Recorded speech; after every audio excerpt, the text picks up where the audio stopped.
Has someone ever tried to make you feel guilty for choosing yourself? They say every family has a pattern, one person who lights the fireworks and another who quietly sweeps the ashes afterward. In ours, Tara was the spark and I was the broom. I spent most of my life convincing myself that being the bigger person was noble, not exhausting. That illusion ended at my own engagement party, under fairy lights that I had chosen and paid for, when my sister stood up with a champagne flute in one hand and a grin that looked rehearsed.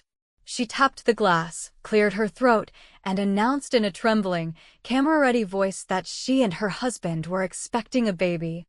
Then she smiled at me directly, deliberately, and said, "Guess I took the spotlight again." The room erupted in that awkward kind of laughter that sounds like relief. My father's face glowed with pride, my mother clutched her pearls and gasped, and someone at the back shouted, "Double congratulations." Evan's hand found mine beneath the table, steady and firm, but his thumb moved in a small circle over my skin, a quiet apology I didn't ask for. I felt my pulse in my ears. All I could do was smile, because that's what I've been trained to do: smile, nod, and pretend sabotage is just bad timing. I hugged Tara after the applause, pretending not to notice the way she glanced toward the phones filming her. I said, "That's wonderful news," and I meant it in theory. It's hard to hate a baby, but I could taste something metallic behind my teeth, the kind of anger that's half grief. When the night ended, the candles still burned low and wax dripped onto the white linen like spilled wax seals. I stayed behind after everyone left, staring at the half-empty champagne glasses, realizing that even my own milestones were just stages she wandered onto. At 2 in the morning, while Evan slept face down in bed, I sat on the living room floor surrounded by stacks of cardstock, envelopes, and gold stamps. The sound of my printer filled the silence, rhythmic and satisfying. I had already designed the save the date weeks earlier, but I made one small adjustment, a single, delicate sentence under the date and venue: "Please, no personal announcements during the program. Let's celebrate love, not news." It was polite, tasteful, unarguable. And it was war. By morning, the envelopes were sealed, the wax pressed with our initials, and the first batch was already in the blue mailbox on the corner. I didn't even bother to wait for coffee. My mother always said I inherited my grandmother's stubborn streak, though she never said it like a compliment. Maybe that was the first time I felt proud of it. At 11, my phone rang. Tara didn't bother with greetings. Her voice was sharp, nasal, like a violin string stretched too tight. "You put rules on a save the date?" "I put boundaries on an event," I said evenly. "How are you feeling?" "Pregnant," she snapped. "And annoyed." "What is this no announcements thing supposed to mean?" People laughed, Maya. "It wasn't that deep." "It was my engagement party," I said, keeping my tone level, calm, surgical. "It was supposed to be about, our engagement." "People were happy for me," she said. "And for you too." "I don't see the problem." I rubbed my temple. "The problem is that you made my celebration into yours." Again. She huffed through the speaker, that small, dismissive sound that used to make me apologize when I was younger. "You're overreacting. And banning kids from your wedding? Really classy move, by the way." "The ceremony is child-free," I said slowly, because I want to hear the vows without a meltdown in the background. "The reception allows children after 9. I didn't write the policy, Tara. The venue did. I just happened to like it." "You're unbelievable," she said. "You picked your date just to mess with me. You knew about my due date."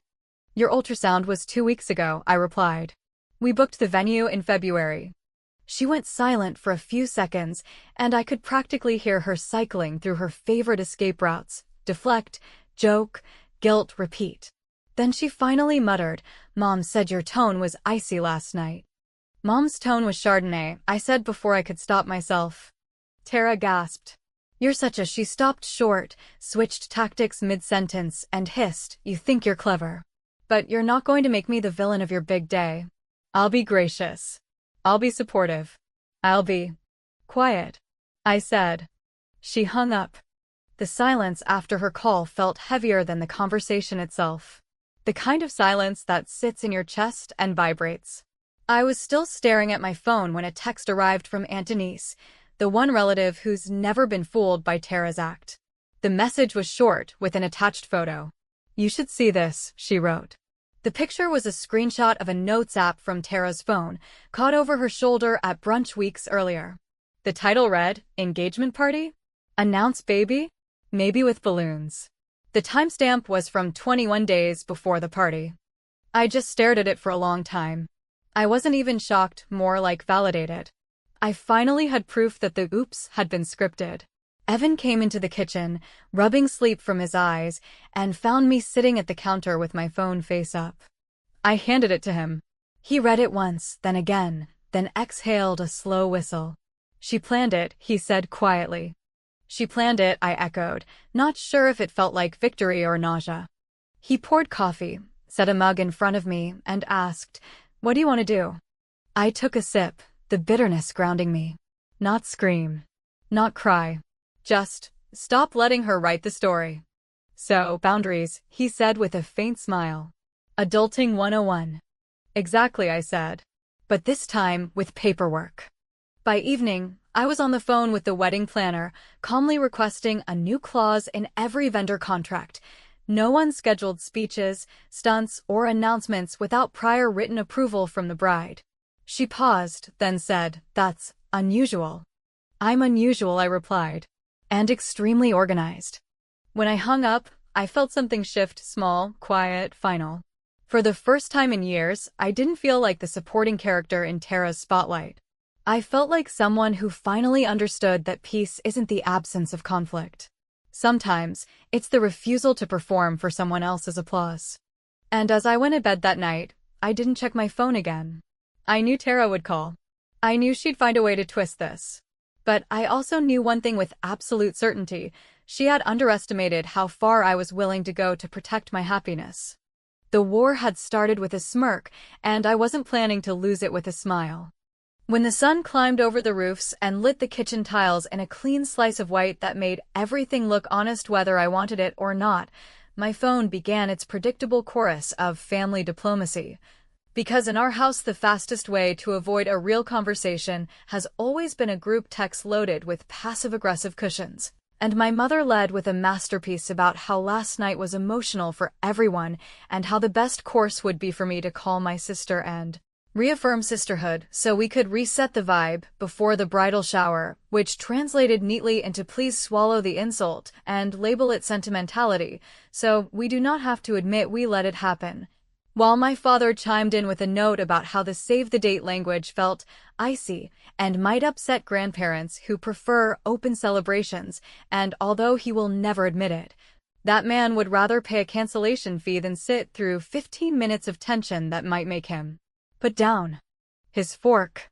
I stared at the thread, felt the tide of old guilt climb my ribs like ivy, and called Aunt Denise instead, because she is the only adult in our gene pool who believes boundaries are not exotic birds that disappear if you clap too loudly. Aunt Denise listened without interrupting, then said in that soft librarian voice of hers that sounds like velvet wrapped around a gavel that the screenshot she sent me was not a one-off, but the tale of a much longer kite of plans. Because during Manicure Monday, she had watched Tara workshop 3 separate, spontaneous, reveal ideas with the nail techs, which meant my sister had not slipped, she had aimed, and that difference matters when you decide how sharp your response should be, and I realized with a steadiness that surprised me that my job was no longer to convince anyone that I was reasonable. My job was to make unreasonable behavior unprofitable. So I started with infrastructure, because sabotage thrives in gaps and I am good at filling them, and I rebuilt the RSVP site that had been a basic registry link into a tidy little gatehouse with polite teeth, where every change request left a digital fingerprint, every bulk email funneled through a single address that forwarded copies to me and the planner, and every calendar event sat on a shared public page that stamped time zones and locations in a way even the most determined confuser would struggle to hijack. And I added one more quiet feature I did not advertise, an alert that pinged me whenever a guest used a blind carbon copy to propose a new plan to a subset of the list. Because I have learned that people who love a spotlight also love a secret corner the light somehow misses. The first ping arrived before lunch, which felt almost rude in its confidence. a tidy little message from a free account that still carried my sister's voice like perfume on borrowed clothes, inviting ladies close to mama-to-be to a casual baby sprinkle on the exact evening of my rehearsal dinner, with a cheery note that the dinner could be trimmed to a quick toast so the family could pop over after, and the guest list included my bridesmaids, my mother, and 3 of Evan's aunts. And the email subject was a grinning 2 birds, 1 evening, which told me she had not only aimed, she had measured the distance and brought the right shoes. I took a breath so long it felt like stretching an old shirt over a new frame, reminded myself that retaliation is a tantrum, but consequence is a lesson, and hit reply all with a message that wore silk gloves over brass knuckles, thanking everyone for the enthusiasm and clarifying that the rehearsal dinner schedule was already locked with a venue and officiant, then pasting a neat public calendar link that showed times, addresses, parking, and the not-so-small fact that the dinner had been booked months earlier. And I added a cheerful line about how I had moved my own hair trial to avoid overlapping with my sister's brunch, which was technically true because I had moved it by 10 minutes. And I closed with a gracious offer to send over a list of Saturdays in late autumn that would be perfect for a sprinkle when my sister felt up to it. The responses arrived like a breeze through blinds, quick and whispering, a chorus of "thanks for the clarity" and "the calendar is so helpful" and "looking forward to rehearsal," followed by a final note from my mother that said she was confused why there had to be public links for family matters, which I ignored because confusion is her favorite form of influence, while from Tara came nothing for a full hour, and then a single line that dropped into the thread like a coin into a quiet well. Not to the group but to me directly, asking if I had time later to chat about guest shuffling and some sensitivities on Evan's side, which I let marinate while I forwarded the blind carbon copy headers to the planner and double-checked the vendor clauses now freshly initialed like little shields on every page. By the time Tara finally called, my pulse had settled into that steady drum I get when I am more prepared than angry, and she opened with a breezy apology about the sprinkle email that sounded rehearsed, blamed a friend who went rogue, and insisted she was only trying to be efficient, then pivoted without taking a breath into how a few of Evan's relatives might not attend if his past is paraded, which made as much sense as a seatbelt on a lawn chair, until she let the bait dangle, asking whether I knew Evan had recently seen Lauren for coffee, and she said Lauren's name with that slow, savoring tone people reserve for good bourbon and juicy gossip, and I felt the first clean shot of fear I had allowed in days. I did not rise to it, not then, because whatever the truth was I would get it from the man I was marrying, not the woman who built confetti cannons in her calendar. So I told her that the rehearsal dinner would proceed as planned and that the best way to avoid misunderstandings was to stop creating events that competed with mine, and I added that any further mass messages should go through me so I could coordinate properly. And I said all of that in one calm ribbon of words that did not shake.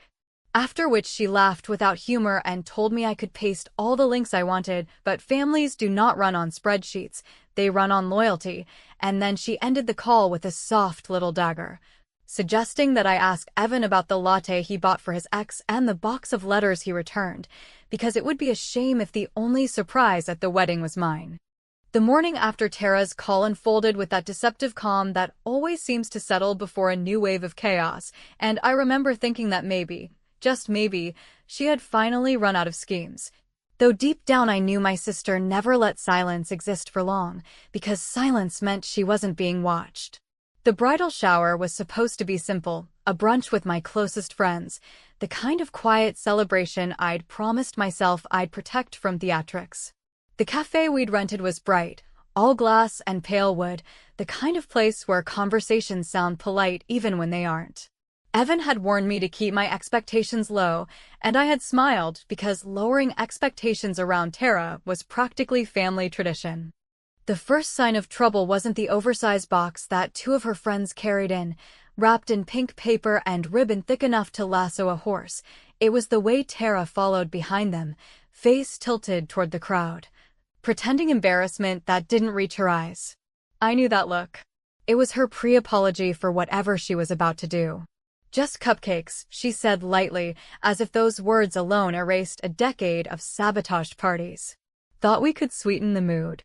I felt every gaze turn to me, searching my face for approval or fury, and I smiled the way politicians do in their seconds from breaking a pen in half.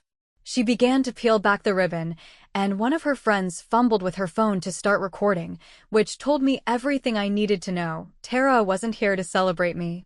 She was here for her audience. But what Tara didn't know was that I had already called the bakery earlier that week, after the RSVP logs had shown her trying to confirm a last-minute order under my event name. The manager, a woman with the soothing authority of someone who has seen every flavor of Disaster Bride, confirmed that the order contained a small gender reveal moment. I had asked her to deliver it anyway, just slightly altered. So when Tara lifted the lid of the giant box and nothing happened, no pink or blue confetti, no squealing soundtrack of performative joy, just a small pile of beige tissue paper and a neat white card resting on top that read in elegant navy script, "Not today," the room went still. For 3 perfect seconds, I watched her confusion melt into disbelief, then into a sharp, embarrassed laugh she couldn't quite control. "Oh," she stammered, "it must have been rescheduled?" I offered, my tone syrupy enough to sound innocent. I reached for the card, held it up for the crowd, and said, "Actually, this is perfect timing. There's a note inside." I unfolded it with the kind of dramatic care she usually reserved for her performances, and read aloud the message I had written to myself that morning but signed from the universe, in honor of new beginnings. "A donation has been made to the City Hospital NICU Fund. Because every baby deserves a quiet start." For the first time in our adult lives, I watched my sister lose a room. The laughter that followed wasn't cruel. It was the kind of warm, communal release that shifts the air from tension to relief. People clapped. Someone even said, "That's so thoughtful." Tara's smile looked painted on with a trembling hand. She nodded, pretending to share the joke, but her eyes were wild and glassy. She stayed just long enough to cut a cupcake in half and declare it delicious, before claiming nausea and leaving early. When the door closed behind her, the atmosphere lightened as if someone had cracked a window. My friends leaned closer, whispering admiration disguised as gossip, and I let them, because for once the chaos hadn't swallowed me whole. It had pivoted, clean and deliberate, toward her. Evan arrived later to pick me up, and when I told him what happened, he didn't laugh right away. He studied me, as though measuring whether I was proud or ashamed. I told him the truth. I was both. That night, I replayed the moment again and again, realizing that satisfaction and sadness can occupy the same heartbeat. I'd gotten my revenge, but it tasted strangely mild, like champagne left open overnight. Maybe because I knew this wasn't over. Tara never left a battlefield without setting another mine. It arrived the next morning, just as the first messages from guests came in thanking me for the classy gesture. An anonymous text popped up on my phone with a grainy photo attached. It was Evan, sitting at an outdoor cafe, his posture familiar, his hand around a coffee cup, and across from him a woman whose face was turned just enough to be recognizable if you wanted it to be. Lauren, his ex. The caption read, "Hope you don't mind déjà vu." I stared at the photo until the pixels blurred. For a few seconds, I couldn't breathe. Then reason crept back in like an old friend with a key to the back door. The timestamp was 3 weeks old. It could have been innocent. It could have been 1,000 things that didn't involve betrayal.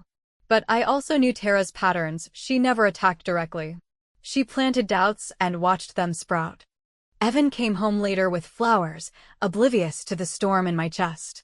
I didn't confront him right away. I set the phone face down on the counter, poured us both wine, and smiled as if I hadn't just swallowed poison. When he leaned in to kiss me, I caught the faint smell of coffee on his collar. That night, while he slept beside me, steady and unbothered, I lay awake staring at the ceiling fan slicing the air in slow, lazy circles, wondering if I had become so focused on winning against Tara that I'd forgotten what I was trying to protect.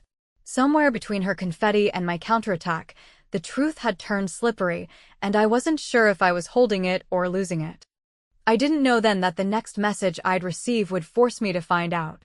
I woke before dawn with the same heavy stone in my chest that I used to carry to final exams, that metallic blend of dread and resolve that tells you there is something you cannot keep postponing without losing a piece of yourself. And while the sky slid from charcoal to the soft blue of a bruise healing, I brewed coffee I did not really want, set the phone with the grainy cafe photo between us like a witness on the table, and waited for Evan to walk in, rubbing sleep from his eyes, at which point I asked him, not accusing and not timid, to tell me everything about the latte, the letters, and the woman whose name my sister had rolled around like a mint in her mouth. He did not grandstand or flinch, which mattered more than I wanted it to, and he told me that Lauren had asked to meet because she had found a small box of old cards and a watch his father once gave him, and that the cafe was neutral ground chosen to avoid noise at our place, and that the conversation was curt, civil, and final. And then he pushed his phone across the table with the trust of a man either very honest or very stupid, and let me read the brief string of messages that arranged the return and nothing more. And when I asked why he had not mentioned it, he admitted he had not wanted to give oxygen to a ghost when we were finally building a home with walls that did not echo. The proof was there in timestamps and receipts and the mundane flotsam of truth that liars never seem to have, and yet I could still feel the fine grit of doubt between my teeth, not because he had earned it, but because my sister had learned to season every family moment with just enough insinuation to make swallowing joy feel risky, which is its own kind of theft. I thanked him, not perfunctory but grateful, and I said I needed to take a walk before I called anyone, and he nodded once like a person who knows better than to block a flood with his hands. And I went out into the cool morning where the neighborhood sprinklers hissed their little metronomes and let the steam leave my head in long lines until anger softened into clarity, because there is a difference between being manipulated and staying manipulated. And I was finished with the latter. By mid-morning, Aunt Denise was at my kitchen counter with a legal pad, a mug of tea, and the air of a woman about to audit a myth, and she laid out the careful, non-judgmental observations that only relatives who listen for a living can collect. Noting that the timeline Tara had been casually advertising at dinners did not agree with the calendar of events she could verify.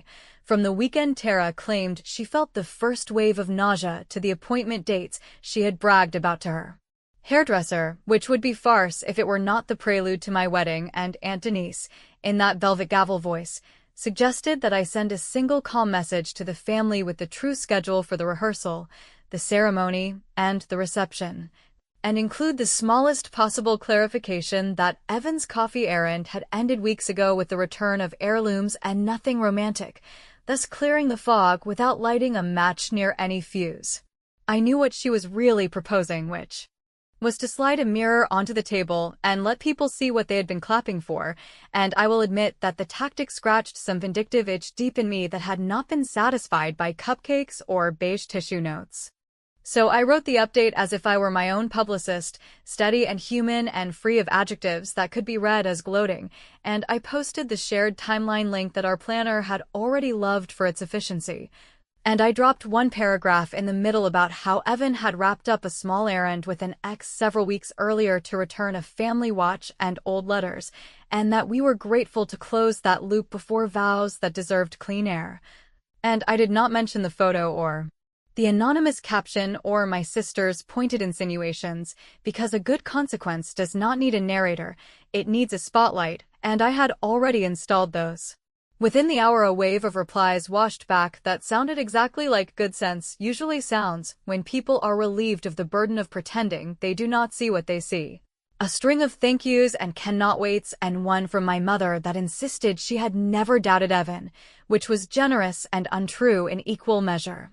And then, delayed but inevitable, a private message from Tara surfaced that accused me of weaponizing calendars to embarrass a pregnant woman, which is a very specific complaint for someone who had arrived at a brunch with a confetti cannon disguised as kindness. Before I could reply, another package landed on my porch with the kind of timing that suggests either a comedy writer or a stalker, and inside I found a nursery print in the exact florals and serif fonts I had chosen for my invitation suite. A near-perfect imitation except for the lines scrawled on a sticky note, matchy-matchy, See you on your big day, which would have been funny if it had not been so grotesquely on the nose, because there is something chilling about someone decorating their child's future with the palette of your wedding simply to make sure they sit at the center of whatever you built. I set the print on the table, stared at it until the edges blurred, and felt the rare sensation of exhaustion tracking perfectly with clarity, the understanding that I could no longer treat my sister like weather I had to endure, but as a person capable of choosing not to hurl hail at roof tiles. That night I told Evan that the plan had to harden into policy, that the vendor clauses and the RSVP teeth and the public calendar were only the frame, and that the content now had to be enforced without apology. Which meant someone at the venue doors who was not impressed by tears, a microphone policy that could not be bent by charm, and a ceremony time that would not accommodate the sudden emergencies that tend to arise when the spotlight feels too far away from a familiar face. He nodded and asked whether I wanted him to talk to Mark, which made me strangely tender because Mark is gentle and conflict-averse and would probably agree to relocate their entire registry to the moon if it meant keeping peace for 12 minutes, and I said no. Because this was not a problem men could fix for us without becoming new targets, and because my sister and I had been building this collision since we were girls blowing out the same candle for practice. I slept that night with the kind of shallow breathing you get when every muscle thinks it is still on guard duty, and somewhere around the hour when streetlights blink from amber to off. I dreamed of a room where people applauded the right things and then woke to a world where I would have to make that true, and as the first freight truck groaned down the block I realized that boundaries are not lines you draw once. They are habits you practice until your body understands them better than your fear, and I promised myself that if there were going to be surprises at my wedding, they would belong to me.